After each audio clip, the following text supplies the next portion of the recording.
எனக்கும் உரிமை உண்டுன்னு இளையராஜா உரிமை கொண்டாடுறாரு. எந்த காலத்துலேயும் உரிமை இல்லை. இன்னொரு விஷயம் இந்த இடத்துல தெளிவுபடுத்த விரும்புகிறாரு. என்ன அப்படின்னா, இளையராஜா ஒரு மியூசிக் ஆல்பம் போடுறாரு. ஓகேவா? ஒரு தனி ஆல்பம் அவரே போடுறாரு, அவரே மியூசிக் போடுறாரு, அவரே பாட்டு எழுதி, அவரே பாடி, அவரே கம்போஸ் எல்லாம் பண்ண வச்சு, அவருடைய பணத்தில் போடுறாருன்னு வச்சுக்கோங்க. ஒரு மியூசிக் ஆல்பம் ஒரு 10 பாட்டோ 8 பாட்டோ 20 பாட்டோ போடுறாரு. இளையராஜாவோட ஒரு மியூசிக் ஆல்பம் வருது. அந்த மாதிரி வந்த ஆல்பத்துடைய ஆடியோ ரைட்ஸ் இவர் கிளைம் பண்ணலாம்னா கிளைம் பண்ணலாம். காரணம் என்ன? இவர் தான் அதனுடைய உரிமையாளர், இவர் தான் தயாரிப்பாளர் இந்த மியூசிக் ஆல்பத்துக்கு. அப்போ உங்களோட அந்த உரிமை உங்ககிட்ட இருக்கும்.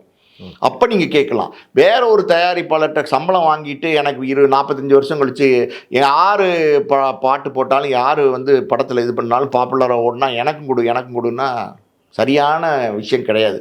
இதே மாதிரி வேற எந்த தயாரிப்பாளர் ஏதாவது வேற எந்த இசையமைப்பாளராவது கேட்குறாங்களான்னு பாருங்க. யாராவது கேட்குறாங்களா? அப்படி யாருமே கேட்கல. அப்போ நீங்களே புரிஞ்சுக்குங்க இளையராஜா கேட்குறது சரியா தப்பான்னு. ஸ்ட்ராங்காகவே அவர் கேட்குறது தப்பு தான் அப்படின்ற மாதிரி 100% இளையராஜா கேட்குறது தப்பு. இளையராஜாவுக்கு அதில் சம்பந்தமே கிடையாது, உரிமையே கிடையாது. அடித்து சொல்கிறேன்.